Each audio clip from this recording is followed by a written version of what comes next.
प्रत्येक दुकानात जाऊन वर्गणी वगैरे मागून शिक्षण पूर्ण केले. त्यामुळे या सगळ्या लढाया मी बघितलेल्या आहेत आपल्या आयुष्यात. मी रस्त्यानं जात होतो, मग त्या डायरेक्टरने पाहिलं आणि तुझे हिरो बनाऊंगा असं काही झालेलं नाहीये. मला वाटलं सोनपरीमध्ये मी हकीम चाचा करायचो, 180 वर्षाचा म्हातारा. ऍक्च्युली पहिल्यांदा आहे ना कैलासकरचं गाणं नव्हतं. वामांगी म्हणजे जी डाव्या बाजूला उभी राहते ती बायको म्हणजे स्त्री, म्हणून वामा.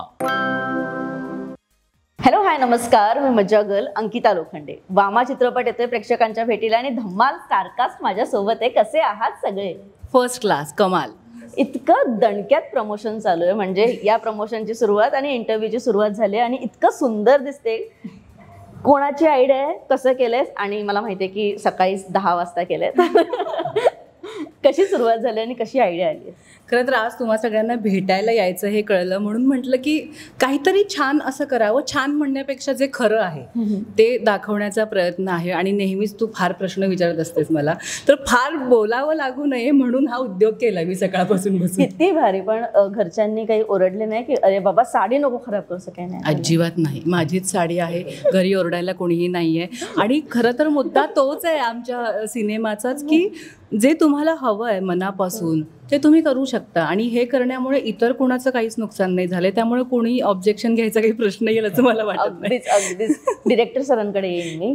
सर, चित्रपटाचं नाव वामा काय, म्हणजे वामा म्हणजे काय? आणि जेव्हापासून हे नाव किंवा या चित्रपटाच्या प्रमोशनची सुरुवात झाली, प्रत्येकाच्या मनात हाच प्रश्न आहे, कारण का कुठेही ते उलगडत नाहीये.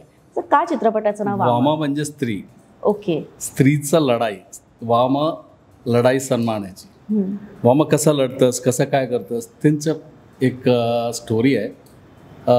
कश्मीरा कुलकर्णी ती छान केलेलं आहे आणि thanks to Kashmira ma'am, she has done fabulous job. आणि महेश, डॉक्टर महेश, गणेश आणि जुई सगळ्यांनी एकदम मस्त असा केलेला की तुम्हाला चित्रपट वाटतं असं वाटणारच की अरे काय वेगळ्यासारखं असं दिसेल तुम्हाला. पण तुम्ही कसे अप्रोच झाला या चित्रपटाला? कारण का जेव्हा एका स्त्री शक्तीवर आधारित एखादा चित्रपट येतो तेव्हा फार भारी वाटतं की कोणीतरी आवाज उठवतोय. तर या चित्रपटाशी तुम्ही कसे असोसिएट झालात? फर्स्ट ऑफ ऑल मी काही लोकांना ॲक्च्युली बघितलं असं आणि त्यांचा इंटरव्ह्यू पण बघितला. त्यांचं अगोदर जो काम केलेलं ते पण मी चेक केलेलं आहे. सो मला एकदा काश्मीराचं मी बघितलंस असं वाटलंस की she is the my heroine. Then again I called my casting director Amol म्हणून. त्यांना मी फोन केलेला. अमोल कश्मीरा मॅमला फोन केला, आम्ही भेटलं होतं आणि एकदा बघितलं असं मी आणि माझे प्रोड्युसर, असा वाटला she is my heroine and I am going to final. And that day I final. खूप मस्त. मी तुमच्याकडे येईन की ट्रेलरमध्ये मी पाहिलं की फार मार खाताय तुम्ही, तर नक्की काय भूमिका? पहिला प्रश्न तरी काही वेगळा विचारला असता. ठीक आहे, मजा आली मार खाताना. आणि बऱ्याच लेयर्स आहेत फिल्ममध्ये. जेव्हा आपण तुम्ही जे टीजरमध्ये पाहिलं तो एक दोरा आहे. फिल्म फार म्हणजे अनएक्सपेक्टेड राहील ऑडियन्ससाठी. आणि सर्वांनीच खूप खूप प्रचंड मेहनत केलेली आहे. आमचे producer sir Subramanyam Kadiyala sir, director sir Ashok Kondke sir, Ganeshji, Jui, Kashmira ma'am, सर्वांनी मेहनत केली म्हणून माझं काम सहज निघून गेलं त्यात. बाकी आणि पूर्ण टीम जी वामाची टीम आहे त्या सर्वांनी. आणि अनुभव चांगला राहिला. उज्जैनमध्ये संपूर्ण फिल्म शूट झालेली आहे. खूप पॉझिटिव्ह लोक होते, टीम चांगली होती आणि रेकॉर्ड टाइममध्ये फिल्म कम्प्लीट होऊन आता रिलीजला समोर आहे. ग्रेट. सर, कास्टिंग कसं झालंय? कारण का कास्टिंग या चित्रपटाचं फार इम्पॉर्टंट आहे. कारण का मी तुझ्याकडे येईनच, कारण का नेहमीच काश्मीराच्या वाटेला स्त्री शक्तीसाठी प्रेझेंट होणारे प्रोजेक्ट नेहमी येतात. सो हे कास्टिंग तुमच्यासाठी कसं? सत्य परिस्थिती सांगायची म्हटलं तर असं की मी रस्त्यानं जात होतो, मग त्या डायरेक्टरने पाहिलं आणि तुझे हिरो बनाऊंगा असं काहीही झालेलं नाहीये. मला वाटलं म्हणजे हे इंटरव्ह्यूसाठी बोललं जातं की मैंने इतना स्ट्रगल किया वगैरे, असं काही नाही. मी माझं गव्हर्नमेंट लॉ कॉलेजमधून कायद्याचं शिक्षण झालेलं आहे. I am PhD in political science. आणि इंडियन नॅशनल थिएटर मी केलेलं होतं. सरांची माझी ओळख होती आधीपासून, सत्य परिस्थिती सांगतो. हां, तरीसुद्धा मला ऑडिशन आणि लुक टेस्ट फिल्मसाठी द्यावी लागली होती, हे तितकंच खरं आहे. आणि स्क्रिप्ट जेव्हा आली माझ्याकडे तर मी स्वतः फेमिनिस्ट असल्यामुळे हृदयाला लागून गेली. जे मी कॅरेक्टर निभावतोय ते खूप वेगळं आहे, एकदम एक्स्ट्रीम ऑपोजिट आहे. परंतु हृदयाला लागली. आणि नंतर ॲज अन ॲक्टर म्हणून जे आपला स्वार्थ असतो की मला काहीतरी वेगळं करायचं आहे. आणि खरंच यामध्ये खूप वेगळे कॅरेक्टर आहे. टीजरवरून तुम्ही अंदाज लावलाच असेल. खूप वेगळे चॅलेंज होतं आणि मस्तपैकी मी ते निभावलं जेवढं निभावता येईल तेवढं. बाकी तुम्हीच सांगा कसं वाटलं ते. खूप मस्त वाटतंय. जुईकडे येईन मी. जुई, नक्की काय भूमिका आहे? इतक्या ग्लॅमरस चेहरा या चित्रपटात काय करतोय किंवा काय भूमिका, कसं वळण घेणार आहे या चित्रपटात? हे चित्रपट स्वीकारायच्या मागचं कारणच हे की माझं खूप छान ग्राफ आहे. आता नक्की काय ते सांगू नाही शकत, पण या चेहऱ्यावर जाऊ नका. खूप स्कोप होता मला खेळायला आणि सरांनी खूप छान मला गाईड करून खूप छान काम करून घेतलंय माझ्याकडून. जसं सांगितलं की graph was the main USP. मला हे जेव्हा कॅरेक्टर कळलं, जेव्हा सरांनी सांगितलं, जेव्हा मी स्क्रिप्ट वाचली, तर माझ्या मनात असं चाललं की अरे रडतीये पण, हसतेय पण, डुचकेपणा पण करते, हे पण करते, ते पण करते, नक्कीच चाललंय काय. पण मग ते जसं फिल्म प्रोग्रेस करते तसं कळतं. त्यामुळे फिल्म बघितल्यावरच कळलं की नक्की काय चाललंय माझं त्याच्यामध्ये. खूप मस्त. सर, तुमच्याकडे येईन. कसं झालंय कास्टिंग आणि चित्रपटातली नक्की भूमिका काय? आणि चित्रपट जेव्हा वामा तुमच्याकडे आला, एक असतं प्रत्येक आर्टिस्टच्या मनात की आपण तो का स्वीकारतोय, तर तो एक ती काय म्हणतात, एक हुक पॉईंट काय होता की नाही, मी हा चित्रपट केला पाहिजे? नाही, माझा हुक पॉईंट हा होता अशोक. ओके. बिकॉज अशोक आणि मी आज गेले साधारण 20 वर्ष मित्र आहोत. आणि जेव्हा वामा चित्रपटाची कथा जेव्हा सरांच्या डोक्यात आली, तेव्हा त्यांनी मला कॉल केला की गणेश, असं असं एक प्लॅनिंग आहे आणि ह्याच्यात एक कॅरेक्टर आहे, हे तुलाच करायचं आहे. त्यामुळे माझ्याकडे चॉईस नव्हता की हे कॅरेक्टर तूच करणार. हे पहिल्या दिवसापासून he was very clear on that. आणि मग आम्ही बसून, because I am also the creative on this film, त्यामुळे आम्ही बसून कसा म्हणजे जुईचं कॅरेक्टर, महेशचं कॅरेक्टर, कश्मीराजींचं कॅरेक्टर कसं म्हणजे काय होणार. आम्ही 3-4 त्याचे क्लायमॅक्स आम्ही 3-4 शोधले होते. इनफॅक्ट आम्ही शूट पण केले आहेत. कॅरेक्टर आम्ही 4 शूट केले आहेत क्लायमॅक्स. पण तो शेवटी सगळ्यांना आवडला, सर्वानुमते तो आम्ही ठेवला. त्यामुळे आणि ही जी पूर्ण टीम आहे, म्हणजे नॉट ओनली आमची डिरेक्शन टीम, पण प्रोडक्शन टीम, कास्टिंग टीम, सगळेच पूर्ण team including all the artist, प्रत्येकाने ना, म्हणजे आपण म्हणतो कोणी सिंहाचा वाटा, कोणी खारीचा वाटा, पण प्रत्येकाने वाटा उचललेला आहे. आणि त्याच्यामुळे जेव्हा तुम्ही चित्रपट बघाल त्यात तुम्हाला ते सगळं जाणवेल की ह्याच्या मागे पण काहीतरी झालेलं आहे. म्हणजे फक्त जे पडद्यावर तुम्ही बघताय ते तर तुम्हाला दिसेलच, पण पडद्याच्या मागे नक्कीच काहीतरी चांगलं झालं आहे, म्हणून हा चित्रपट इतका छान उठून आला आहे समोर, हे तुम्हाला नक्कीच जाणवेल. That is what I feel. आणि मला वाटतं सगळ्यांना पण, I think everybody will agree. अगदीच अगदीच. कश्मीराकडे येईन मी अगेन. की कश्मीरा, जसं मी सांगितलं मगाशी की एक जी मालिका तू आधी केली त्यातही एक असं कॅरेक्टर होतं जे स्त्रीसाठी उभं राहते, किंवा जी ज्या घरात जो ड्रामा करतो त्यातली ती मेन स्त्री.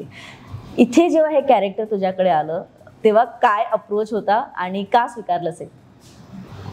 त्यामध्ये आणि यामध्ये फरक नक्कीच आहे. कारण मालिकांमध्ये आपल्याला माहिती आहे की तिथे हिरोईन जी आहे तीच असते, म्हणजे तिच्यावर पूर्ण गोष्ट फिरत असते.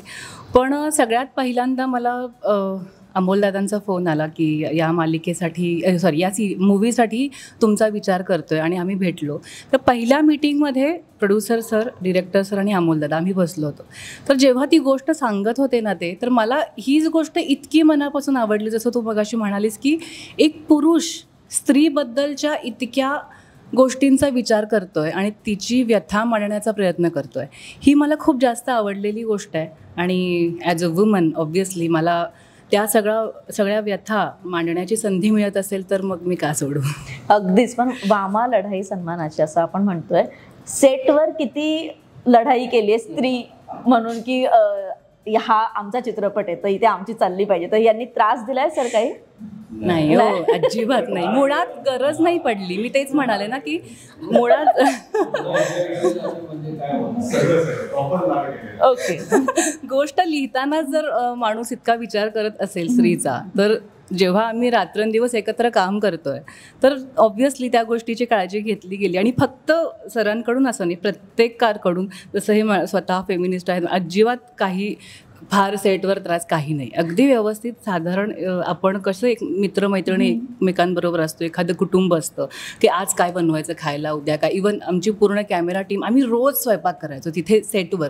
त्यामुळे खूप मजाच केली. असं घरगुती छान वातावरण होतं. त्यामुळे मला वाटतं की काम करायला खूप जास्त मजा आली. आणि व्यथा तर मांडायच्या आहेत, त्या कधी संपतील याची वाट बघते. अगदीच. मी जुईकडून सुरुवात करेन आणि प्रत्येकाकडे येईन की जुई, कधी आयुष्यात असा प्रसंग आलाय की जिथे सन्मानाची लढाई लढावी लागली, तर काय सांगशील? कधी प्रसंग आला तर? नाही आलाय का? नाही, देवाच्या कृपेने फारच प्रोग्रेसिव्ह फॅमिलीमध्ये माझा जन्म झालाय. माझ्या ह्या करिअरकडे वळण्याच्या मागचं कारणच माझे वडील आहेत.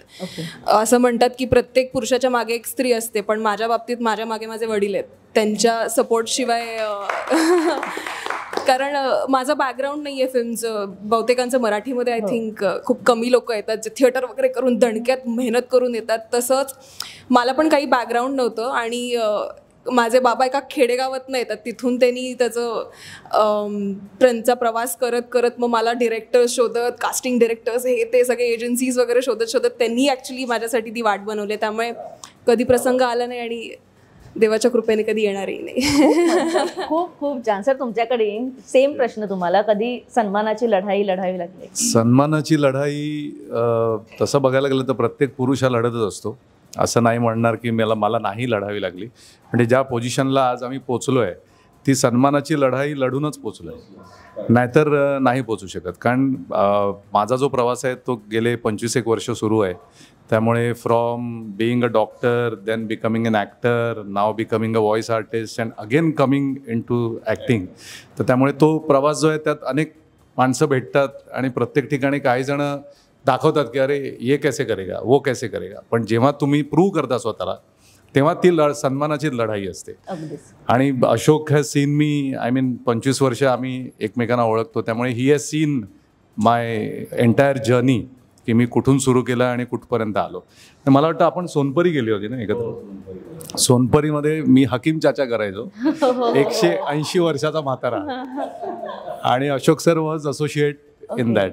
तर तेव्हापासून आमची मैत्री. आणि तेव्हा आम्ही सांगतो की हम लोग फिल्म करेंगे ना तो आपण साथ में करेंगे. किती छान. आणि ती 25 वर्षाची जी मैत्री आहे ती आत्ता कल्मिनेट झाली आहे. त्यामुळे आमच्या दोघांची लढाई सन्मानाची तेव्हापासूनची चालूच आहे. इनफॅक्ट आता सर नाही मी काय बोलणार एक्झॅक्टली.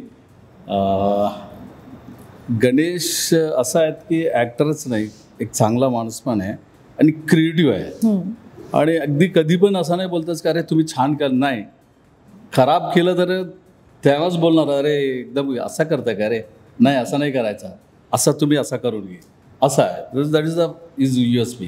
अँड मी देवाचा खूप असा म्हणतात की माझ्यासाठी आहे ना असं सारखं ना फ्रेंड आहे. ते मी कधी पण आहे ना काय बोलणार, I don't forget. Is remembering me, always behind me, and every time support me. So that's it. खूप मस्त. तुमच्याकडे कधी लढावी लागली का सन्मानाची लढाई? रोजच लढावी लागते. आणि प्रत्येक दिवस म्हणजे काय म्हणतात त्याला, मी स्वतःची पाठ थोपटत नाही आहे, पण प्रत्येक दिवस हा ठरवूनच मी दिवसाची सुरुवात करत असतो की आज एक नवीन लढाई आहे आणि ती आपल्याला लढायची आहे. जिंकणं हारणं बऱ्याच गोष्टी फॅक्टर त्यामध्ये असतात, परंतु ती आपल्याला लढायची आहे. आणि सन्मानाची लढाई जर म्हणाल तर या चित्रपटाच्या संदर्भातच फिल्म सुरू झाली ज्यावेळेस, तेव्हापासून आजपर्यंत बऱ्याच वेळेला अशा चॅलेंजिंग सिच्युएशन्स होत्या. बऱ्याच गोष्टी अशा म्हणजे सहज घडण्यासारख्या नव्हत्या. तर त्यावेळेससुद्धा आपण लढून ते मिळवलेलं आहे आणि यशस्वीरित्या फिल्म पूर्ण झालेली आहे. तर ही सुद्धा एक सन्मानाची लढाईच आहे. काय सांगशील? तशी माझी गोष्ट सगळ्यांना माहितीच आहे की लढाईसाठी काय काय केलं आहे ते थोडक्यात सांगते. 4 वर्षाची असताना वडील गेले होते, त्यामुळे शिक्षण आणि सकाळ दुपार संध्याकाळ निदान जेवायला मिळावं. तर वयाच्या 5व्या-6व्या वर्षापासून स्वतः कमवणं आणि खाणं हे बघितलेलं आहे. प्रत्येक दुकानात जाऊन वर्गणी वगैरे मागून शिक्षण पूर्ण केले. त्यामुळे ह्या सगळ्या लढाया मी बघितलेल्या आहेत आपल्या आयुष्यात. त्यामुळे मला असं वाटतं प्रत्येकाला लढावं लागतं. माझ्या बाबतीत हा फरक होता की सपोर्ट करण्यासाठी कुणी जिवंत नव्हतं फॅमिलीत, त्यामुळे मला स्वतःच उभं राहावं लागलं. तर ती खूप मोठी लढाई मला असं वाटतं की आज मी जिंकली आहे, की आज मला दुसऱ्या कोणाची गरज पडणार नाही माझ्यासाठी की बाबा हा मी तुझ्या पाठीशी आहे. आज मी स्वतःच माझ्याबरोबर उभी आहे आणि ती सगळ्यात मोठी माझ्यासाठी असलेली लढाई आज मी जिंकली आहे. खूप मस्त, खूप मस्त. मी डिरेक्टर सरांकडे येईन. सर, चित्रपटाची गाणी या चित्रपटाचा USP म्हणता येईल. गौतमी पाटीलचा आयटम नंबर आहे, कैलास खेर यांचं गाणं आहे जे मेन टायटल ट्रॅक आहे. हे सगळं घडवण्यामागे ही कल्पना कोणाची होती आणि जेव्हा गाणी प्रेक्षकांसमोर येतं उत्तम प्रतिसाद येतो, त्याबद्दल काय सांगाल? All credit goes to Ganesh. Okay. This is all credit. And also my producer. प्रोड्युसरने सजेस्ट केलं. ॲक्च्युली पहिल्यांदा आहे ना कैलासकरचं गाणं नव्हतं आणि दुसरं एक आयटम नंबर आहे तो पण नव्हता. सरने बघितलं तर पिक्चर आता बोलला की काहीतरी कमी वाटतंस, आपण काहीतरी करूया. दुसरा प्रोड्युसर असा वाटतंस की एवढं पैसे खर्च केलेला तुम्ही परत तुम्ही पैसे मागतो, असा होतो. माझा प्रोड्युसर विपरीत आहे. असा बोलतास एक काम करा तुम्ही आहे ना कैलासकराला बोला. अरे सर मराठी पिक्चर आहे, कैलासकर म्हणजे काय विचार करतो मराठी पिक्चरसाठी कैलासकर? तो बोलता नाही तुम्ही बोलून घे, काय पैसे आहे ना, ठीक आहे ना तुम्ही जा ना, मी देते ना. म्हटलं अरे तो बोललं झालेलं आहे. ते बोलतात ठीक आहे मी गायला. आणि त्यांना स्टोरी ऐकल्यानंतर त्यांना असं वाटलं अरे मी करतो. आणि खूप कमी पैशामध्ये केलेलं आहे आणि खूप छान गाणं आहेत. आणि अँथमसारखं आहे ना पुढे जाऊन आहे ना हा एक अँथमसारखा ठरवणार असं मला असं वाटतं. सो ओके, खूप मस्त. जुईपासून एक शेवटचा प्रश्न मग सगळ्यांकडे येईल की 23 मेला चित्रपट येतो प्रेक्षकांच्या भेटीला. जेव्हा प्रेक्षक चित्रपटगृहात जाईल 2 तासाने बाहेर काय घेऊन येईल? हो, खूप हेवी प्रश्न आहे. आय थिंक याचं करेक्ट उत्तर सर आणि हे देतील. मला घेऊन येईल बाहेर, मला बघतील छान वाटेल. हा नाही म्हणजे ते एवढं ते बरोबर जबाबदारी क्रिएटिव्हची ते करतायत की प्रत्येकाला ते क्रिएटिव्ह आन्सर देतात. नाही मला वाटतं फिल्ममधून जे मेन आम्ही जे मेसेज द्यायचा प्रयत्न करतोय स्त्रीकडे अजून एक थोडंसं भीतीच्या नजरेने पण बघितलं जाईल जसं तुम्ही ट्रेलरमध्ये पाहिलं. आणि एक रिस्पेक्ट ऑलरेडी आहे, बरेचसे चेंजेस होत आहेत आपल्या समाजामध्ये, पण मला असं वाटतं हे ह्या चित्रपटाने अजून कुठेतरी वेगळ्याच लेवलवर जाणार आहे. ते सगळं रिस्पेक्ट म्हणा किंवा ऑपॉर्च्युनिटीज म्हणा किंवा एक बघण्याचा एक व्ह्यूज एका महिलेकडे एक वेगळ्या व्ह्यूनी बघितलं जाईल. खूप मस्त. सर तुम्ही काय सांगा? ॲक्च्युली तुम्ही सुरुवातीला एक प्रश्न विचारला होता की वामा म्हणजे काय, तर सरांनी उत्तर दिलं होतं वामा म्हणजे स्त्री. पण तरी पण ना ते बऱ्याच लोकांना ते क्लिअर होत नाही. आपण म्हणतो ना की वामांगी, हा शब्द तसा ओळखीचा आहे. वामांगी म्हणजे जी डाव्या बाजूला उभी राहते ती बायको म्हणजे स्त्री, म्हणून वामा. तर वामांगी म्हणजे त्यात अंगी लावलं म्हणजे डाव्या बाजूला झालं, पण डाव्या बाजूला जी उभी राहते ती स्त्री. बेसिकली तो एक तसा अर्थ आहे. म्हणजे आता मला वाटतं अजून क्लिअर झालं असं. हा, तर स्त्री शेवटी जननी असते, ती माता आहे, बरोबर. आणि तिचे अनेक रूपं आहेत. म्हणजे ती बहीण आहे, ती आई आहे, ती बायको आहे. तिची सगळी रूपं आमच्या या चित्रपटात आहेत. आणि कसं आहे की जेव्हा तुम्ही चित्रपटगृहातनं बाहेर पडाल तेव्हा तुम्ही हेच घेऊन बाहेर पडाल की ही स्टोरी मी कुठेतरी बघितलेली आहे. You can easily relate with the story. फक्त अनेक स्त्रियांचं काय होतं की आपलं जे कल्चर आहे किंवा आपल्यावर जे संस्कार आहेत त्याच्यामुळे प्रत्येक स्त्री काश्मीरा नाही बनू शकत. म्हणजे ज्या प्रकारे महेशला धुतला आहे तिने तशी प्रत्येक स्त्री धुवू नाही शकत. बट ॲटलिस्ट काय होणार की त्यांच्याबरोबर जर त्यांचे पती बघायला आले तो चित्रपट तर ते घरी जाताना म्हणतील की नशीब मलाही मारत नाही. म्हणून कदाचित असं होऊ शकेल की ते घरी गेल्यावर सुधारतील आणि ती जी स्त्री आहे ती आम्हाला सगळ्यांना थँक्स म्हणेल की तुम्ही वामा चित्रपट काढलात, आता माझं आयुष्य अतिशय छान झालंय. That is what I feel. काय सांगाल सर? गणेश आता सगळं बोलणं झालं, आता काय राहिलं, everything I spoken.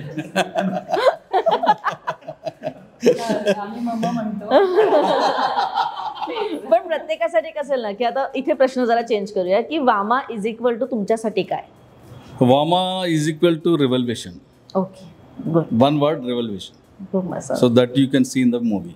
Correct. Sir तुम्ही काय सांगाल? वामा तुमच्यासाठी काय? माझ्यासाठी वामा एक महिलेच्या जन्मापासून ते मृत्यूपर्यंत क्षणाक्षणाला जी लढाई तिला लढावी लागते, ज्या परिस्थितीला तिला सामोरं जावं लागतं आणि त्या विपरीत परिस्थितीमध्ये कशा प्रकारे ती विजयी मुद्रेने बाहेर पडते, ह्या गोष्टीचा मला वाटतं अर्थ वामा आहे. आणि चित्रपटाबद्दल बोलाल तर चित्रपट हा कम्प्लीट एंटरटेनमेंट आहे, कम्प्लीट फॅमिली एंटरटेनमेंट आहे. कुठलीही प्रीचिंग किंवा ह्या गोष्टी अशा डोसेस त्यामध्ये नाही आहेत. फुल ऑन एंटरटेनमेंट आहे. म्हणजे 2 तास 2.25 तास कुठे गेले कळणार नाही. आणि बाहेर पडताना प्रत्येकजण एक दृष्टिकोन घेऊन बाहेर पडेल असं मला वाटतं. खूप मस्त. काय सांगशील कश्मीरा? आत्ता महेशजींनी जी व्याख्या सांगितली, पिक्चर करताना त्यांना जर काही एवढी डीप कळली असेल तर बघताना प्रत्येक पुरुषाला जर ही कळली तर मला वाटतं वामा सगळ्यांपर्यंत पोहोचली. खूप मस्त, खूप मस्त. पण मला इथे हा इंटरव्ह्यू संपवताना एकच सांगावं असं वाटतं की जेव्हा मी इतके कलाकारांचे हसरे आणि खुश चेहरे बघते तर त्याच्या मागे एक खंबीर प्रोड्युसर असतो. आणि मगाशी बोलता बोलता बोलले की आमचे प्रोड्युसर इतके छान आहेत की त्यांनी आम्हाला फ्री हँड दिला. तर असे प्रोड्युसर्स मराठी चित्रपटांना मिळू देत. आणि 23 मेला वामा चित्रपट येतोय प्रेक्षकांच्या भेटीला. नक्की जाऊन बघा. आणि हा इंटरव्ह्यू आवडला असेल तर लाईक करा, शेअर करा, कमेंट करा आणि सबस्क्राईब नक्की करा. Thank you so much. All the very best. Marathi मनोरंजन सृष्टीमधील मालिका, चित्रपट, नाटक तसेच कलाकारांबद्दलच्या नवीन अपडेट्स जाणून घेण्यासाठी नक्की सबस्क्राईब करा इट्स मज्जा मराठी या आपल्या नवीन यूट्यूब चॅनलला.